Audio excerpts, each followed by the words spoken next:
Selamat datang buat teman-teman belajar trading. Jadi di sini kita bakal kedatangan tamu yaitu FCVO, di mana CPO menurutku akhir-akhir ini masih menarik, di mana dia kalau kita lihat di sini ya. Nah, ini dia. FCPO hari ini masih mengalami penaikan juga untuk harga komoditinya. Jadi menurutku ya dia masih bakal dibawa naik kayak gitu untuk sampai akhir tahun biasanya, dimana kebutuhan dari CPO sendiri sampai akhir tahun biasanya mengalami penaikan juga kalau kita lihat. Ya semoga aja dia dijaga ketat di area ini, di area resisten yang lama dan sekarang menjadi support, dan semoga dia masih melanjutkan tren kenaikannya di harga komoditasnya. Jadi tidak ketinggalan dengan batu bara, tidak ketinggalan dengan yang lain-lain seperti itu. Nikel juga hari ini masih menarik, dan CPO juga menurutku masih menarik, apalagi hari ini masih dikasih koreksi di beberapa saham. Jadi kita lihat apakah masih layak untuk kita beli untuk besok, ataukah kita wait and see dulu, nunggu bawah dulu baru kita beli. Let's go ke beberapa saham berikut ini, yaitu SSMS, Ali, BWPT, LSIP, dan juga DSNG. Jadi kalau teman-teman baru masuk di YouTube-nya Belajar Trading, jadi kita juga punya grup, di mana grupnya ini gratis. Kita juga ngasih beberapa rekomendasi buat teman-teman nih. Di 22 September kita ngasih rekomendasi desing beli di 490 atau 492. Ya terserah teman-teman mau HK atau enggak. Yang jelas 490 pada saat itu enggak turun sama sekali. Dan aku HK di 492. Kalau teman-teman masih simpan sampai saat ini ya profitnya udah 20% kayak gitu. Jadi selamat buat teman-teman yang masih mengoleksi desing. Dimana waktu itu desing juga aku lihat CPO ada mau arah tren kenaikan yang cukup pesat pada saat itu. Makanya aku rekomendasikan buat teman-teman beli desing pada saat itu. BK juga akumulasi. Ya jelas ini sangat menarik, dimana desing turunnya tidak terlalu banyak, biasanya turun satu tik satu tik satu tik, tapi kalau sekalinya naik dia bisa naik ya cukup lumayan juga kayak gitu. Kalau kita lihat nih di sini desing hijaunya cukup pekat, tapi merahnya pada saat itu ya tipis-tipis-tipis, makanya gampang dibuat naik. Nah, buat teman-teman yang jarang punya waktu juga untuk analisa sendiri, bisa nungguin rekomendasi dari grup belajar trading. Nanti tinggal tunggu aja linknya di deskripsi. Kalau teman-teman suka ngobrol sama teman-teman yang lain juga untuk membahas saham yang lagi teman-teman bawa atau saham yang lagi anget-angetnya gitu, teman-teman bisa ngobrol juga di sini, karena di sini bebas, siapapun bisa typing dan siapapun bisa saling sharing kayak gitu.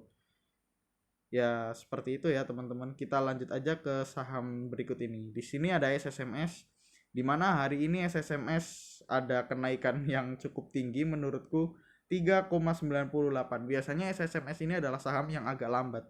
Tapi hari ini dia mengalami kenaikan 4%. Di mana asing hari ini net buy 3,7 dikemudikan oleh BK dan juga AK. Ya biasa gitu, BK dan juga AK sering berkolaborasi bersama menghasilkan sesuatu yang bagus biasanya. Kalau kita lihat bandarmologinya hari ini juga masih masuk, overall bandarnya masih masuk juga, masih akumulasi. Kalau kita lihat dari asing ya overall juga dari segi time frame apapun masih akumulasi juga. Jadi masih bagus untuk disimak gitu untuk SSMS.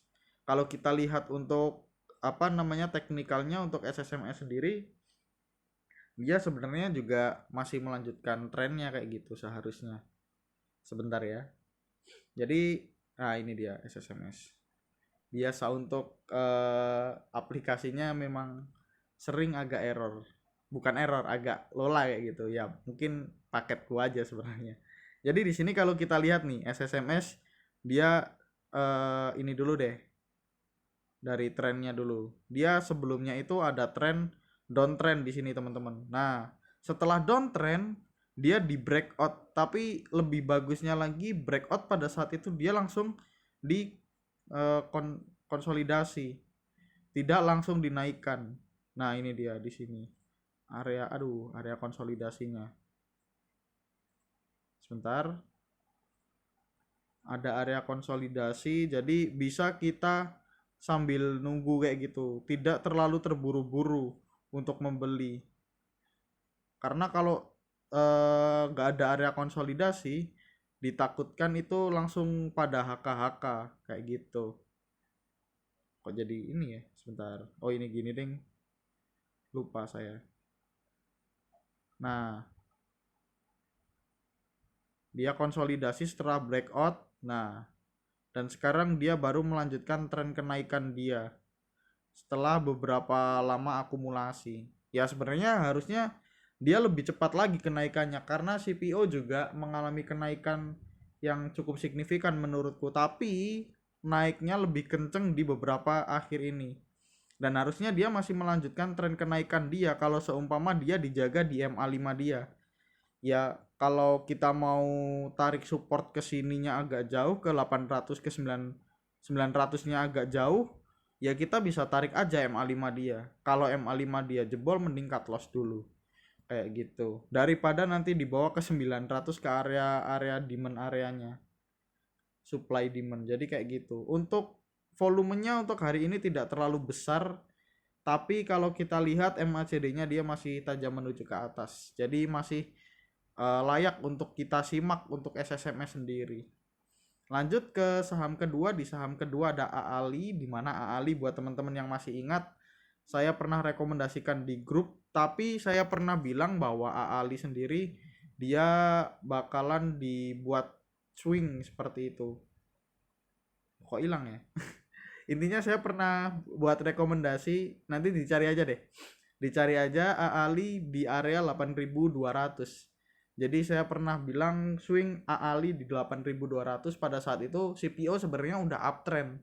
Tapi karena dia ketutup dengan komoditi coal, ketutup dengan komoditi nikel, makanya para bandar dan para retail lebih menuju ke sana. Tapi alhasil ya swing ini membuahkan hasil kayak gitu. Targetnya sebenarnya masih jauh kayak gitu. Kita lihat asing juga mulai masuk 9 billion. AKCC BK yang keluar retail YP. Tapi ada YU juga.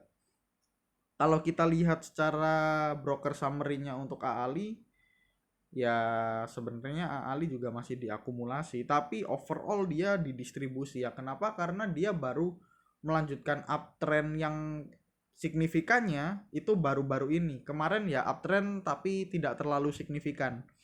Uptrend yang uptrend sebenarnya sinyal yang cakep nih uptrendnya. Tapi pada saat itu orang-orang tidak mau membeli. Nih, uptrendnya cukup menarik menurutku, dan ini baru dibuat uptrend yang lebih tinggi lagi menukiknya. Jadi untuk CPO masih layak untuk dikemudikan, apalagi di AALI. Buat teman-teman yang nunggu akhir tahun, AALI mungkin ya kita lihat aja bisa di berapa. Nih dia AALI, kalau kita lihat dia breakout di 9.200 9.325 ya. Support sekarang menjadi segini 9.325. Kalau kita lihat di sini ada gap tapi cuman satu tick aja. Ada gap tapi cuman satu tick, tidak masalah. Ya mungkin kalau tutup-tutup dia harusnya ke MA5 dulu. MA5 dijadikan support, tapi jangan sampai support MA5-nya dijebol.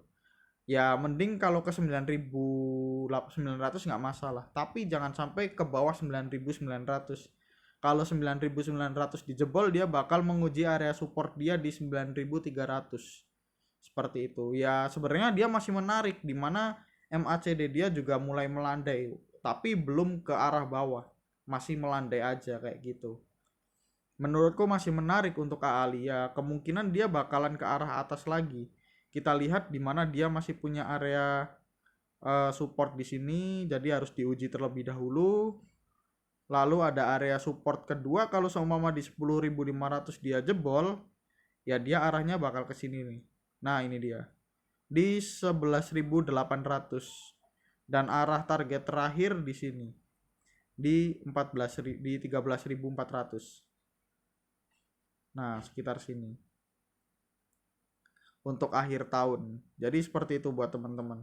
Ya arah-arah terdekat disitulah. Saya tidak mau mengejar terlalu jauh di 14.000, di 15.000, tapi target terdekat terlebih dahulu di 10.500 kalau jebol ke 11.800. Tinggal kita lihat aja bagaimana gambaran dia di akhir-akhir besok.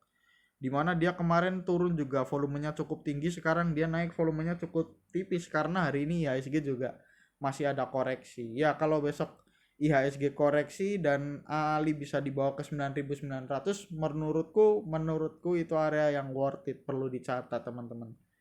Jadi seperti itu. Jangan sampai ketinggalan kayak semalam baru pada ribut IMAS. Ya saya udah bilang IMAS perlu dicatat bahwasannya IMAS bakalan naik harusnya. Tapi saya nggak tahu kalau dinaikannya itu hari ini. Saya mikirnya di 3 hari atau 4 hari ke depan. Ternyata ya di bawah naik ya. Wallahu alam gitu kan. Itu di luar kemampuan saya. Tapi udah ada indikasi untuk naik. Dan AALI menurutku ada indikasi untuk naik ke area resisten, menguji di 10.500, lanjut ke 11.800 kalau jebol. Ya terserah teman-teman mau buy on weakness atau buy on breakout. Tapi saya lebih suka buy on breakout. Seperti itu. Tinggal kita lihat buy on breakout, volumenya tinggi atau enggak, bandarnya masuk atau enggak, IHSG mendukung atau enggak, CPO-nya mendukung atau enggak, kita buy atau kita tinggalkan sama sekali. Seperti itu ya teman-teman untuk AALI. Kita lanjut ke saham berikutnya. Di saham berikutnya ada BWPT, di mana BWPT sempat diulang-alik gitu kan. Hari ini asing net sell, DH pembelian paling banyak, ZP, YP, BK penjualan paling banyak. Kalau kita lihat dengan teknikal analisanya untuk BWPT sendiri, dia ya mulai didistribusi. Karena kemarin juga udah mengalami kenaikan yang cukup menurutku untuk menurunkan penumpang. Harusnya dia masih berada di area uptrend, tapi kita lihat asing distribusi, bandar distribusi ya kita tidak terlalu berbesar hati untuk BWPT.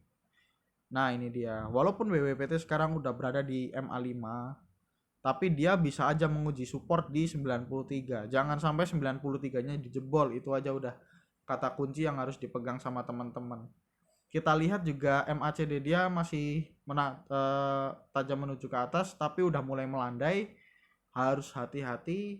Dan ya BWPT memang volumenya biasanya kecil, ya tinggal kita tunggu aja dia bakalan naik lagi setelah dia hari ini sampai di MA5 atau dia mau menguji di area support. Seperti itu ya, area-area bagus beli ya 97 96 itu, tapi resikonya juga 3% juga ya, cukup lumayan. Jadi seperti itu. Mungkin dia bisa menguji area 100 lagi, bahkan ke 105.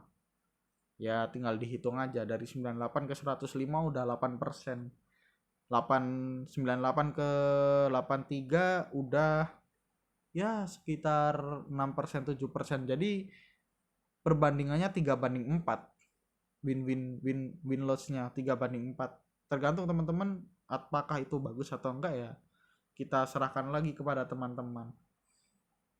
Lanjut ke saham berikutnya. Di saham berikutnya ada LSIP, di mana LSIP adalah saham yang hari ini saya incar, ternyata tidak sampai area yang saya tujukan seperti itu. Hari ini asing net sell, BK tapi masuk, GR penjualan paling banyak dengan KZ. Kalau kita lihat dengan broker summary-nya untuk LSIP sendiri, dia sedang di distribusi untuk hari ini saja.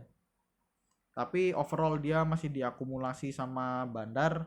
Tapi asing juga keluar 1 billion, tapi akumulasinya menurutku cukup besar. Kalau kita lihat hari ini bandarnya juga koreksi cukup dalam, 23 billion. Sedangkan akumulasinya juga segini-segini gitu kan.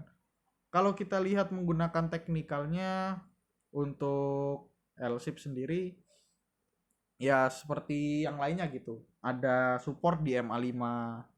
Lalu dia ada support lagi di sini. Garis yang harus teman-teman catat. Nah, ini dia. Kalau dia sampai ke sini, itu area yang paling enak untuk dibeli. Aku kira tadi dengan volume yang besar dia bakal turun dari 1400. Ternyata dia tidak turun. Ya 1400 menurutku udah harga yang wajar untuk ditawar, dan ternyata aku aja yang nawarnya terlalu sadis gitu kan. Ya besok kita lihat aja, harusnya dia ada, ya kita lihat besok lah. Dengan volume yang besar juga dia mengalami penurunan, asing keluar, bandar keluar, harusnya dia ada ke area supportnya dulu di 1365. Ya kalau enggak dia mentok ke 1400 lagi aja deh, biar aku bisa akumulasi tipis-tipis gitu kan. Kalau kita lihat ya Untuk L-ship sendiri dia ini nih. Nah, ini dia. Secara jangka panjang dia ada di 1415 sama di sini. Ini resisten tertingginya dia selama 1 tahun terakhir. Nah, ini dia. Ada di 1565. Targetnya sih sebenarnya ke situ. Dan harusnya kalau beli pakai yang jangka panjangnya, melihat dari arah jangka panjangnya, di supportnya 1415, tapi menurutku masih pengen aku tawar kayak gitu di 1380 lah, mungkin lah bisa aku tawar. Jadi seperti itu, kita lihat MACD-nya juga masih bagus karena ya seperti itulah. Bisa kita tawar harusnya. Tinggal tergantung bandar mau nggak tuh kita tawar. Dan yang terakhir DSNG, dimana seperti yang kita obrolkan di awal, DSNG adalah saham yang pernah kita rekomendasikan di 2 minggu yang lalu. Di bulan apa ya? Nah, ini dia di bulan September tanggal 22, 3 minggu yang lalu. Udah naik 20%, 21%. 21%, kalau tadi di 630 ya udah sampai 25% lebih. Udah arah. Dan pembelian paling banyak sekarang YP dan juga PD. Kalau kita lihat menggunakan broker summary-nya untuk desing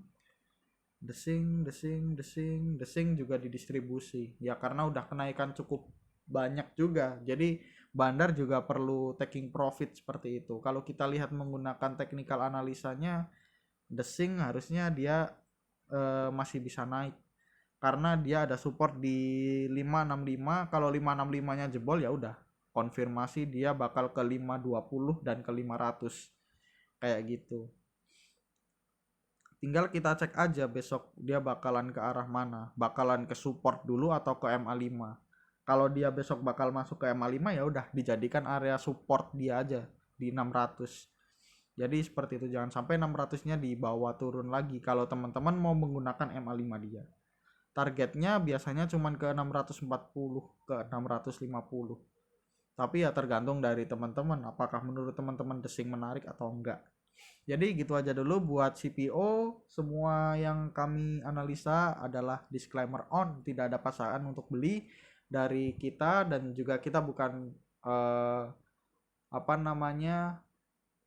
penasihat finansial dari teman-teman. Jadi kita tidak punya beban moral untuk menyejahterakan dari teman-teman. Tapi intinya kami hanya memberi analisa dan gambaran buat teman-teman agar teman-teman tidak melakukan buy atau sell secara membabi buta seperti itu. Kita harus menggunakan trading plan dengan baik, kita harus gunakan money management dengan pas. Jadi kita tidak boleh terlalu greedy di pasar modal. Seperti itu buat video kali ini. See you next time. Bye bye.